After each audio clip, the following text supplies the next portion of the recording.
Bonsoir à toutes et à tous et bienvenue au programme du soir sur New World. Merci de nous rester fidèles. Pour commencer ce programme du soir, le décryptage est avec notre éditorialiste Mamadi Diouf. Bonsoir Mamadi Diouf et bienvenue. Merci, bonsoir Guillaume. Avec vous aujourd'hui, nous parlons de la République démocratique du Congo, plus précisément de l'élection présidentielle avec cette question qui pour succéder à Félix Tshisekedi. Il faut dire que 44 millions de Congolais sont appelés aux urnes ce 20 décembre pour le compte de 4 élections, parmi lesquelles la présidentielle qui retient toutes les attentions.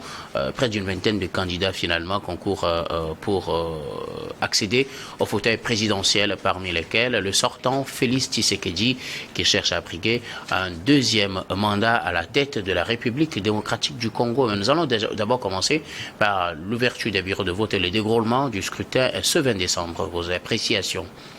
Il faut d'abord se féliciter du fait que le scrutin ait eu lieu, parce qu'il faut se rappeler que 3 à 4 mois avant, certains avaient même commencé à douter, est-ce que les élections vont véritablement pouvoir avoir lieu, puisqu'il y avait plein de difficultés réelles quand même qui avaient été soulevées. Et le scrutin a eu lieu, ceux qui craignaient ces difficultés ont également eu raison. Il a été difficile de mettre en place le matériel électoral, ce à quoi tout le monde s'attendait. Il ne faut pas oublier que la RDC, c'est pratiquement 2 400 000 km². S'il faut mettre du matériel électoral, le sécuriser, bon, tout le monde peut voir l'ampleur de la logistique. D'ailleurs, lors des élections précédentes, c'est la MONUSCO qui avait fait véritablement le travail. Cette fois-ci, la MONUSCO à qui on a demandé de partir et qui avait déjà commencé à partir avait dit... A été même sollicité d'ailleurs pour refaire. La MONUSCO a dit on le fera avec les moyens du bord parce que nous sommes déjà dans autre chose et ça s'est vu quand même d'un point de vue logistique. Les retards, le matériel qui n'était pas disponible au niveau de certains endroits. Mais les populations ont été patientes parce que quand on regarde les images, il y en a qui très tôt le matin étaient déjà allés pour voter. Parfois c'est la liste qui n'était pas là. Parfois la machine était là mais elle avait du mal à démarrer. Et parfois c'est la machine elle-même qui n'était pas encore là, surtout au niveau de Kinshasa, puisque la stratégie avait été de servir d'abord les zones les plus reculées pour servir en dernier lieu les zones les plus rapprochées. Mais malgré tout cela, tout n'a pas pu être fait. Mais il y a eu du retard, parfois quand même 3 heures de retard. La CENI a fait un communiqué pour reconnaître qu'il y a des dysfonctionnements. Ce qui est intéressant, ils disent qu'ils feront en sorte que cela n'impacte pas le vote, puisqu'il était prévu 11 heures d'horloge de vote. Ils ont dit que chacun regarde son heure de départ et que chacun respecte les 11 heures d'horloge pour permettre à tous ceux qui veulent voter de pouvoir voter. Bon, on espère qu'avec ça, le vote se fera complètement dans la sérénité et les Congolais choisiront leur prochain président. Une élection qui ne va pas se dérouler dans certaines zones de la République démocratique du Congo en proie à des violences, surtout avec la présence des groupes rebelles. Tout à fait. Le président Tshisekedi avait fini par le reconnaître puisque ça faisait partie des questions qui avaient été posées. Qu'est-ce qu'on fait? Finalement, ils ont fait le choix qu'on a fait partout. On a fait des élections au Niger, on a fait des élections au Mali, au Burkina, dans beaucoup de pays, au niveau de l'Afrique, où il y avait des zones d'insécurité, où il n'y a pas eu d'élections. Et ça n'avait pas empêché de valider les élections. Tshisekedi avait tranché clairement à un certain moment en disant qu'il y a des zones où il n'y aura pas d'élections. Et c'est effectivement ce qui s'est passé. Il s'est trouvé qu'il y a eu maintenant une difficulté supplémentaire, puisqu'il faut dire que le M23, après avoir arrêté les combats, les a repris à un certain moment, créant encore des populations déplacées. Et parmi ces populations déplacées, des gens qui s'étaient déjà inscrits pour pouvoir voter. Et ça crée des problèmes parce que vous avez autour de Goma quelque chose comme 500 000 personnes qui sont venues du Nord Kivu.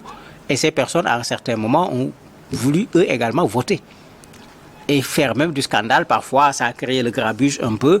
Alors que, bon, quand on vote, il y a une question de circonscription, la liste où tu es inscrit, le bureau où tu dois voter, le centre où tu vas voter. Il ne s'agit pas de venir dans un centre et de prendre des bulletins et de pouvoir les mettre dans les urnes. Ça a parfois créé des problèmes. Il y a même parfois certains endroits où un centre a été caillassé un peu parce que les gens voulaient coûte que coûte voter, ce qui est quand même une bonne chose sur le principe qu'un Congolais de RDC veuille voter. Mais bon, le vote également, c'est une opération technique. Chacun vote quelque part. On ne peut pas laisser les gens voter là où ils veulent. Quoi qu'il en soit, le vote a bel et bien eu lieu ce 20 décembre avec, vous l'avez signalé, quelques retards par endroit et des irrégularités constatées par plusieurs candidats à cette élection qui n'ont pas manqué de le signaler. Et certains d'ailleurs commencent par mettre en doute la crédibilité de ces élections. Je veux parler par exemple de Martin Fayulu.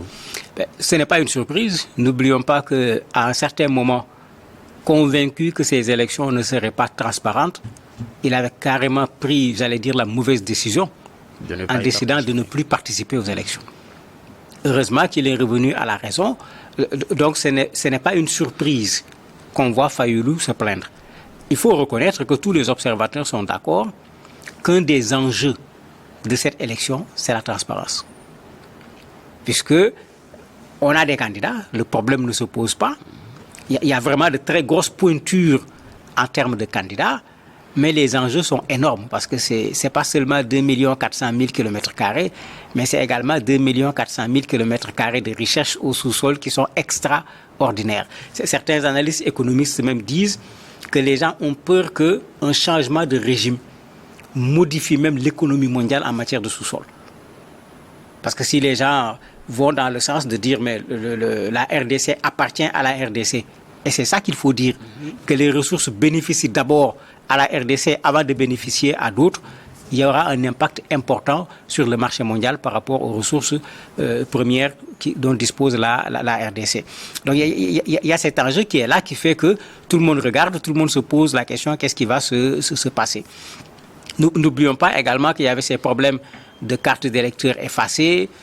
N'oublions pas qu'à la dernière élection, jusqu'à présent, on ne sait pas clairement comment le président Tshisekedi a gagné les élections, parce que le résultat qui a été proclamé, qui fait de lui le président de la République, n'est pas le résultat que les gens ont quand on cumule les procès-verbaux bureau de vote par bureau de vote.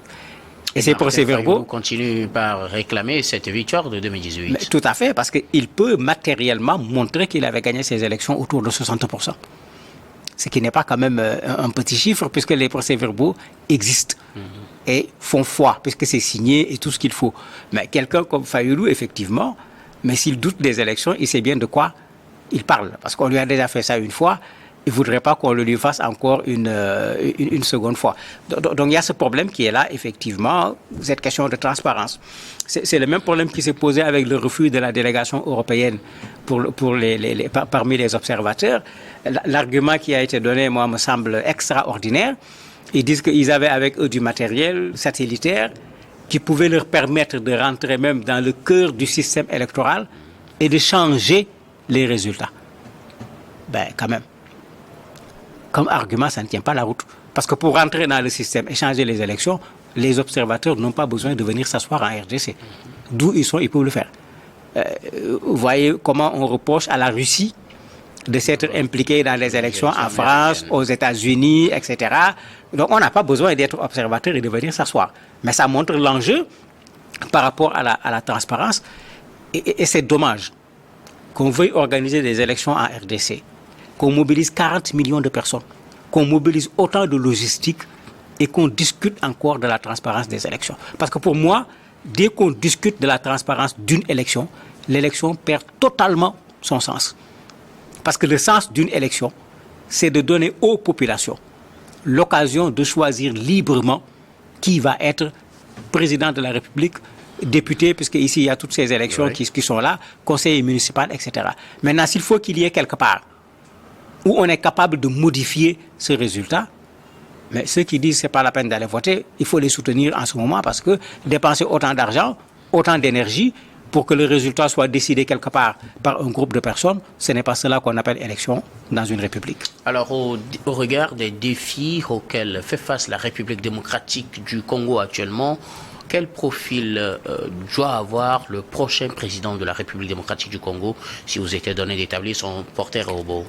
S'il fallait faire un portrait robot, il faut d'abord regarder le CV. Pour moi, c'est important qu'on ait quelqu'un qui ait les capacités, les aptitudes intellectuelles qu'il faut pour comprendre ce monde. Parce que quand on gère la RDC, on ne peut pas gérer la RDC en dehors du monde. On le gère dans le monde. Quelqu'un qui puisse comprendre ces enjeux est extrêmement important. La deuxième chose, quelqu'un qui ait une très forte dose de patriotisme. C'est-à-dire quelqu'un qui s'engage pour la RDC, pas pour sa personne, ni pour sa famille, encore moins pour son parti politique, mais quelqu'un qui s'engage effectivement pour la RDC. Quand on regarde de ce côté, vous avez Dr Mukwege qui semble remplir ce critère. Il a un très bon portefeuille sur le plan international, mais malheureusement, ceux qui votent ne regardent pas cela seulement. Il faut la capacité également de mobilisation sur le terrain. Il faut toute une machine électorale, là où il va être un peu, j'allais dire, dépassé par d'autres. Parce que quand on regarde ces meetings, quand on regarde les meetings de quelqu'un comme Katumbi, Fayulu, Tshisekedi, vous voyez carrément la différence. Vous avez toute une machine de guerre, vous avez, j'allais dire, toute une armée financière qui était là pour préparer tout ce travail-là. Ça fait qu'avec les élections, le profil sur papier, ce n'est pas sur celui-là qu'on vote malheureusement. Mais en tout cas, il faut pour la RDC un président qui comprenne les enjeux du moment, qui soit capable de ramener la paix. Mukwege a un bon CV sur ce plan, il est détenteur d'un prix Nobel de la paix. Mais n'oublions pas aussi qu'un prix Nobel de la paix a déclaré la guerre en Éthiopie. Bon, en fait, vous voyez comment c'est extrêmement compliqué de dire voilà ce qui va être le président parce que le profil sur le papier ne se reflète pas obligatoirement sur le terrain. Mais ce qu'on souhaite pour la RDC, c'est vraiment un président qui fasse en sorte que la RDC redevienne un État normal d'abord, un État souverain, et que la RDC puisse, à partir de ses propres ressources, enclencher le véritable développement que les populations attendent, parce que beaucoup de ces populations souffrent, pas seulement pour la question de l'insécurité, mais la pauvreté également et l'absence du développement. Alors, on va mieux comprendre ce profil que vous venez de dresser. Vous avez parlé, entre autres, de niveau intellectuel. Pourquoi faut-il que le président ait un bon niveau intellectuel? Mais le monde dans lequel nous sommes est un monde de stratégie aujourd'hui. Il y a une très grande différence entre ce que les gens disent et ce que les gens font. Regardez ce qui se passe à l'échelle internationale. Vous voyez les Américains qui disent aux gens, mais non, il ne faut pas soutenir les gens, qui dénoncent quand on tue des gens quelque part et qui soutiennent Israël, qui lui donne suffisamment d'armes pour tuer les Palestiniens. Et quelqu'un qui n'est pas capable de comprendre ces enjeux aura des problèmes. C'est la même chose pour ce qui est de la relation entre les pays africains et ce qu'on appelle puissance occidentale de façon générale. On veut nous mettre dans une logique de ces gens-là veulent nous aider, alors que la réalité, c'est que ces gens-là nous exploitent. Ce n'est pas qu'ils veulent nous exploiter, mais ils nous exploitent dans la réalité. Mais quand un président n'est pas capable de comprendre ces enjeux et d'accepter de prendre ses responsabilités pour inverser la tendance, mais ce n'est pas la peine parce que s'il vient, on changera de président, mais on ne changera pas de direction. Et il n'y aura pas de développement en Afrique tant que les paradigmes sur lesquels nous sommes aujourd'hui ne sont pas changés. Et c'est pourquoi, regardez, l'attente de la jeunesse africaine de façon générale, il ne demande pas simplement même un changement de paradigme, mais il demande un changement radical de paradigme parce que tous ceux qui ont compris savent que tant qu'on reste dans ce système, ce sera l'éternel recommencement, mais on ne va jamais aboutir à l'objectif recherché. Mais il faut que le président soit conscient de cela, mais en plus, il faut qu'il ait le courage de cela. Parce que ceux qui profitaient de l'intérieur comme de l'extérieur, mais vont faire leur travail pour qu'on maintienne un président ou qu'on change un président. Eux, leur travail consistera à faire en sorte que le système qu'ils ont mis en place continue. Et souvent, on les a vus mettre les moyens qu'il faut pour que ceux qui vont continuer le système puissent rester au pouvoir. On vient de voir des élections en Égypte, un troisième mandat pour Al-Sisi, une vraie fausse élection où il n'y avait véritablement pas d'opposition, un score que les soviétiques même n'osent plus faire aujourd'hui, qu'on ne voit même pas en Russie. Vous avez entendu les Américains contester? Vous avez entendu les Français? Vous avez entendu les Britanniques? Tout cela parce qu'ils ont des intérêts en Égypte. On se tait. Ça aurait été dans un autre pays, vous allez voir immédiatement les dénonciations. Mais si un président n'est pas capable de comprendre ces enjeux, et malheureusement, il sera roulé dans la farine parce qu'il n'a pas compris, ou bien il préférera le plus simple, rentrer dans le système, comme ça il est tranquille, il a des soutiens, personne ne lui fait des crocs en jambes à l'échelle internationale, et c'est ça qui nous a conduit là où nous sommes aujourd'hui. Nous n'en voulons plus. Vous parlez aussi dans les profils du patriotisme et du relationnel. À quoi vont-ils servir? Mais à plusieurs choses. Le patriotisme, on ne peut pas servir un pays qu'on n'aime pas. C'est ça la vérité. malheureusement, ce travail n'est plus fait dans nos pays aujourd'hui. Nous sommes citoyens, chacun l'est comme il veut. C'est vrai, dans certains pays, vous avez les cours encore d'ECM, comme on l'appelle, de civisme, ça dépend des pays, mais le cours ne prend pas la place d'un travail d'éducation qui doit faire en sorte que chaque citoyen comprenne qu'il est dans un pays qui lui appartient, lui et à d'autres, et que c'est à eux ensemble de faire le développement de ce pays. C'est à eux de défendre ce pays. C'est à eux également de propulser ce pays-là vers l'avant. Mais on est entré dans une logique d'intérêt à l'intérieur des pays, de sorte qu'on s'oppose pour des conflits d'intérêts, au lieu de s'entendre sur l'essentiel pour permettre à nos pays d'avancer. Mais pour donner un exemple, en RDC aujourd'hui, la question de l'éducation doit pouvoir faire l'objet d'un consensus. Il peut y avoir un patriotisme sur la question de l'éducation. Il peut y avoir un patriotisme sur la question de la santé. Il peut y avoir un patriotisme sur la question économique. Quand je dis patriotisme sur la question économique, qu'on considère que s'il y a des marchés, s'il y a des structures à mettre en place, tout ce qu'il y a qui peut apporter de l'argent, quand on va le mettre en place, les premiers qui doivent pouvoir être là pour prendre le marché, ce sont les hommes d'affaires de la RDC. Je ne dis pas hommes d'affaires seulement, il faut bien sûr qu'ils respectent un certain nombre de critères, que les capacités techniques et autres soient là. Quand ils remplissent les conditions, ils doivent être les premiers à prendre les marchés. Et quand ils prennent les marchés, qu'on les oblige à prendre également des citoyens pour les prendre en charge. Mais si nos pays acceptaient d'avoir ces consensus forts sur un certain nombre de choses, mais vous verrez qu'en un mandat, nous ne sortirons pas de nos difficultés, mais tout le monde sentira qu'il y a une différence entre ce qui se fait aujourd'hui et ce qui se faisait auparavant. On n'a pas besoin de faire grand-chose, on a surtout besoin de patriotisme et d'une véritable volonté de changer les choses pour qu'on commence à voir nos pays aller de l'avant. Alors, que dire du profil du prochain successeur ou bien du prochain président de Félix Tshisekedi? A-t-il des chances d'être réélu pour un deuxième mandat ou non? Sinon, qui pourrait le remplacer au regard du profil dressé? Il a encore des chances pour continuer et à la limite, c'est l'opposition qui lui donne ses chances. Nous disions ici, il y a des semaines, qu'on espérait qu'à l'approche des élections, mais l'opposition comprendra que c'est une élection uninominale à un seul tour, mais il ne sert à rien de se disperser parce que c'est le premier qui passe.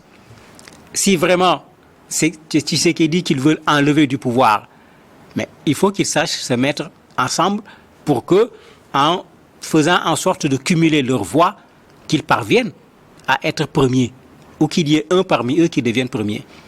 Malheureusement, sur les 26 candidats au départ, 19 sont restés en ligne.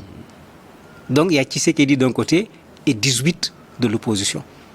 18 dans l'opposition, c'est beaucoup, parce que ce que ça signifie, c'est que les voix vont être éparpillées entre ces personnes. Surtout les trois dont on parlait tout à l'heure, Katumbi, Fayulu et éventuellement le docteur Mukwege, et peut-être également un challenger que nous, on n'attend pas parce que nous ne le connaissons pas suffisamment. On n'a pas suffisamment, nous, entendu son discours, mais il a pu convaincre une partie des Congolais. Mais ça servira à quoi si ça n'empêche pas au président Tshisekedi qu'il veut enlever d'être premier? Même s'il est premier avec 30% des voix, mais les jeux sont faits. Et il devient président dans les règles, puisque c'est ça la règle du jeu. Il n'aura rien pris à quelqu'un, il sera premier avec la règle du jeu. Donc effectivement, l'opposition, en n'ayant pas eu la capacité de se mettre ensemble face à une élection où il y a un seul enjeu, c'est l'alternance pour l'opposition. Et pour avoir cet enjeu, obligatoirement, la stratégie, c'était de mettre les gens ensemble. Parce qu'il n'y a pas un second tour pour avoir une seconde chance pour gagner le président de la République. Il y a une seule chance. Maintenant, l'autre élément, Tshisekedi n'a pas un bilan très positif du point de vue sécurité, bien qu'il avait pris des engagements extrêmement forts. Tout le monde est d'accord que son bilan est mitigé à cause de cet aspect. Il a quand même fait des pas sur la lutte contre la corruption, même s'il s'est revenu finalement également dans son camp des gens qu'on a accusés, jugés, etc. Mais il est clair qu'il est en posture de président. Il a un certain pourcentage, à la limite 30% d'avantage par rapport aux autres, mais il semble être conscient qu'il y a des risques d'alternance Parce que si vous avez regardé son discours de campagne en tant que président, mais c'était virulent. D'habitude, c'est plutôt l'opposition qui a un discours virulent par rapport au pouvoir, et ça a été le cas, et ça fait partie même de ce qui inquiète les gens aujourd'hui en se demandant, mais avec cette campagne musclée à laquelle on a assisté, est-ce que cela ne va pas se traduire par une contestation du résultat des élections? Merci beaucoup à vous, Mamadou Diouf, d'avoir répondu à nos questions. Nous arrivons pratiquement à la fin. Un dernier mot sur le profil du successeur de Félix Tshisekedi. Mais souhaiter tout simplement que ce soit l'homme qu'il faut pour la RDC, que ce soit l'homme qui fera en sorte que la paix revienne à RDC et que ces ressources extraordinaires dont ce pays bénéficie puissent bénéficier d'abord aux citoyens de la RDC et éventuellement à l'Afrique. Mamadou Diouf, vous êtes notre éditorialiste. Merci d'avoir répondu à nos questions. Merci également à vous, très chers téléspectateurs, de nous avoir suivis. C'est la fin de ce numéro du décryptage. Je vous retrouve tout de suite pour la suite du programme du soir sur New World Info.